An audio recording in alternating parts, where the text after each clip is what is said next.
I, as a political activist, says that is not the answer. The answer has to be, as long as we have the freedom to come together, people like myself allowed to express myself, to be running for Congress and to get elected and run for president means that we have to go through the political process of not disobeying the law, because a nation disobedient law cannot survive. But it is to change the law, to get rid of the bad laws, to obey the Constitution, to have sound money, to have free enterprise, and to have your civil liberties. But to find the civil liberty is certainly different. So therefore, government is there for the guarantee of something which is a natural gift to you, a God-given gift to your life to be left alone. Therefore, the government cannot be in the business of welfare. So we, on principle, on ethical, moral, constitutional principles, reject the whole notion of the transfer of wealth because we consider it theft. If you as an individual can't steal from your neighbor, why is it that we have come to accept the idea that we can send our congressman to do the stealing for us? So under those circumstances, you can expect nothing more than more problems and more deficits and more spending. The purpose of government should be to guarantee your liberty. Now, if we guarantee your liberty as an individual, that means you have civil rights to live your own lifestyle.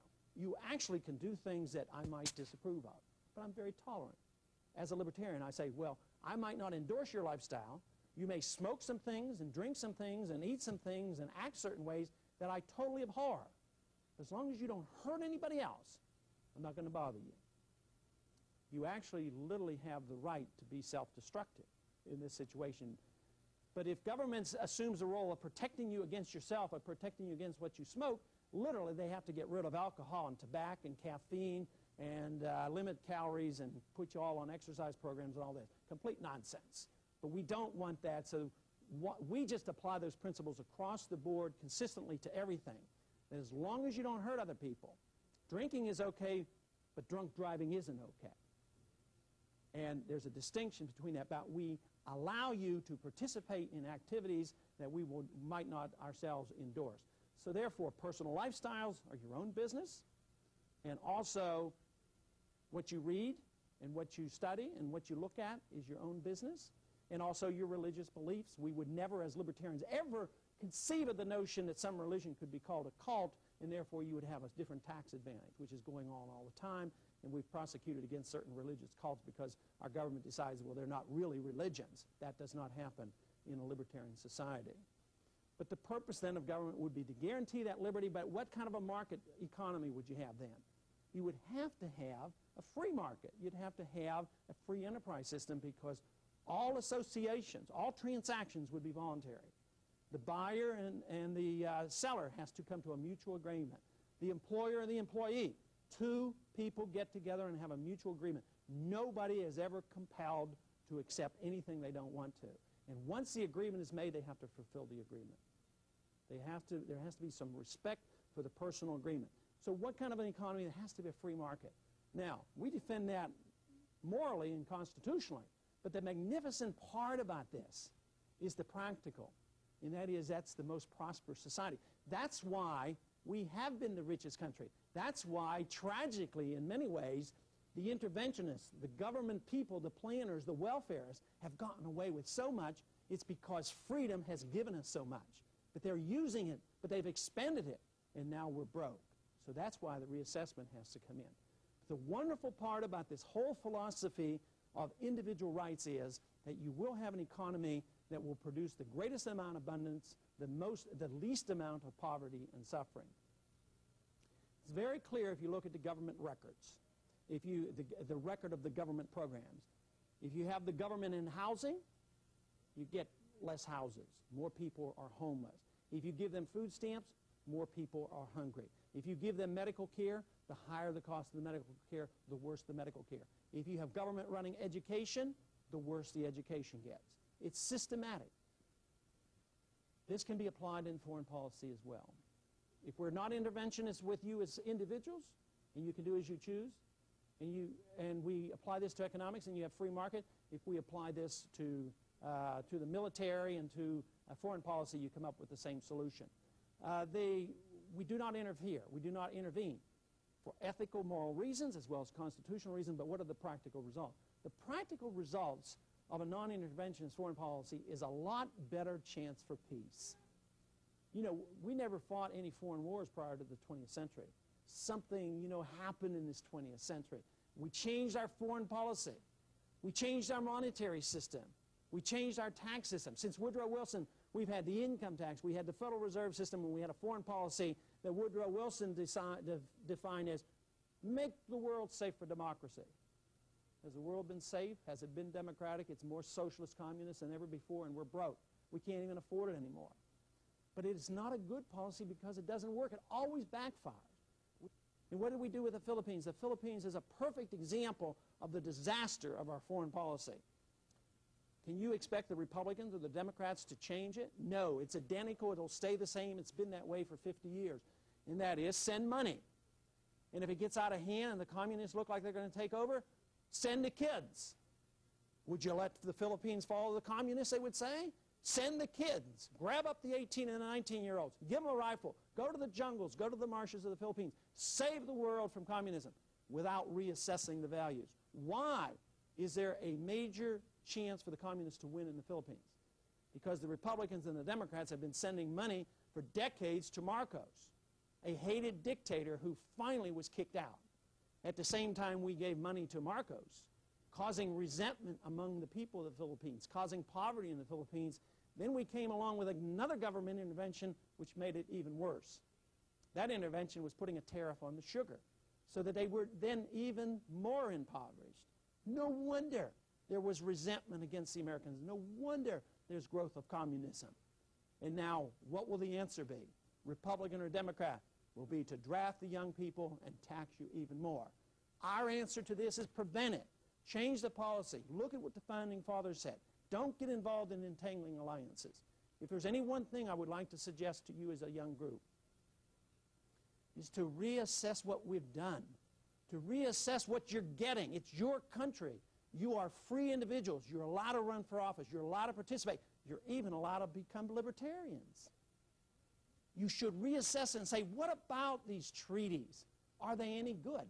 You know, we were attacked in Pearl Harbor. We went to war. We won the war, and you'd never know it. Japan now owns Waikiki Beach. And we're paying for all their defense. And they're killing us in the market. They lower their taxes. They subsidize their export, and we never stop.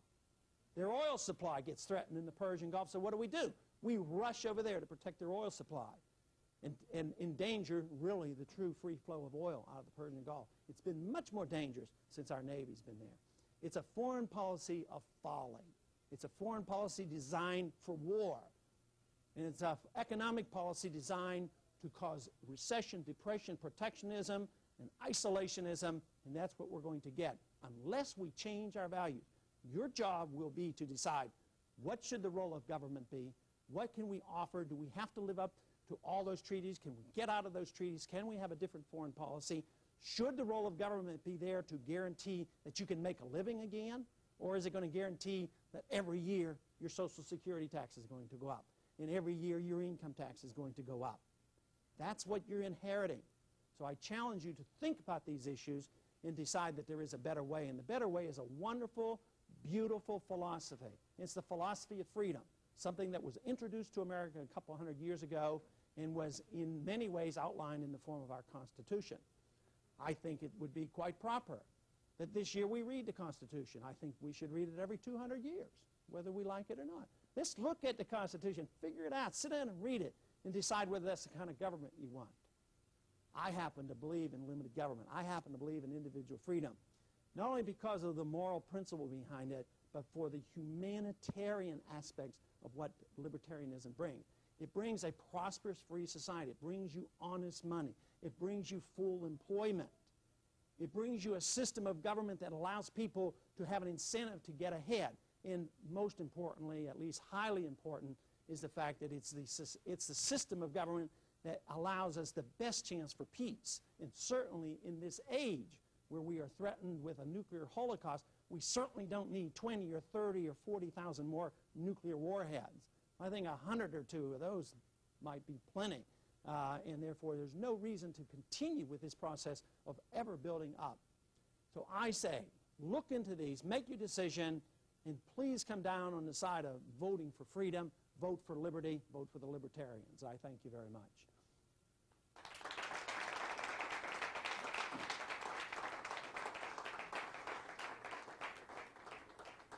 Now I think we will have enough time for some questions and some challenges. I'm sure there are some of those ideas that you have not heard of, and you'd be quite willing to challenge me. You said you would not oppose such things as freedom of religion and to drink or whatever. What about minors and stuff? How do you feel about minors doing stuff like that? Okay, he asked a very important question. Would we treat children differently than adults? Yes. I personally think that's a different ballgame. Children, belong to a family, and parents have a responsibility. But on all these things, I would say that things should be restricted because children can't make adult decisions. So if it has to do with drinking alcohol or smoking marijuana or whatever, I do not believe children should be involved. The same way with pornography, too. There should be a different system whereby children should be treated in such a way that we recognize that they're not able to make adult decisions. Consider a child to become an adult at what age? That is not easy. We certainly consider a young person adult enough to drive a vehicle at the age of 16. They claim everybody's adult enough to die needlessly at the age of 18. So I think that it may vary from state to state. That would be a state determination, but somewhere in the 16 to 18-year range would be the period of time when we would decide that a person could make adult decisions. How does libertarian philosophy deal with the questions of sexual freedom in this supposed age of AIDS? How do we deal with the question of sexual freedom? Well, if we deal with it outside of the context of the problem of AIDS, sexual freedom is sexual freedom. I mean, we do not invade the bedroom.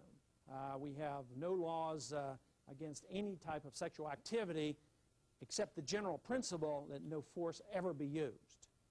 That, again, doesn't mean that we condone what might go on, but it means that we would not have a law that that would require that we invade the bedroom and regulate it. Now, in the area of AIDS, it's clearly spread in such a way that most people can figure out how AIDS is spread and is not spread casually. But handling the problem of AIDS, I think, can be handled in a free market libertarian way differently than anybody else has proposed. First thing is I think the government should be out of it. The government has no ability to really regulate lifestyles and to do anything to prevent AIDS. Therefore, problems that are difficult to solve, we certainly don't want to turn them over to the government because they usually make these problems much, much worse. There shouldn't be government quarantines. But there certainly should be your right as an individual to quarantine yourself. Otherwise, you can discriminate against somebody who has AIDS. You don't have to associate with them. We would protect the businessman who might not want to hire somebody with AIDS. This whole idea that an AIDS victim has AIDS victims' rights, this is this distorted idea about civil liberties. There's only one kind of rights. There's no such thing as minority rights or women's rights. There's only individual rights, and everybody should be treated equally, and everything has to be voluntary. But with AIDS, the businessman, the employer, has the right to protect himself if he wants. If it's his desire, he can sever the contract or not enter the contract and say, look, I don't want to deal with you. And he has the right to do that. You know, it's so bizarre today that some of the laws in the court rulings indicate that if you have hepatitis, you're not allowed to work in a restaurant. But if you have AIDS, you can't fire the person.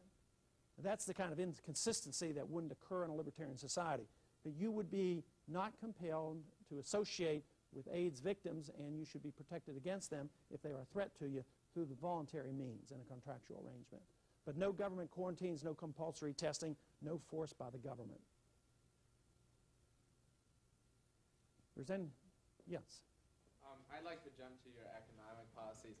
And it seems to me that historical facts of the 1920s and 1930s seems to indicate that a free enterprise system led to the Depression, and the more that Hoover used free enterprise and the more right he went with his with his economic policy, the harder the Depression came. Could you come to terms with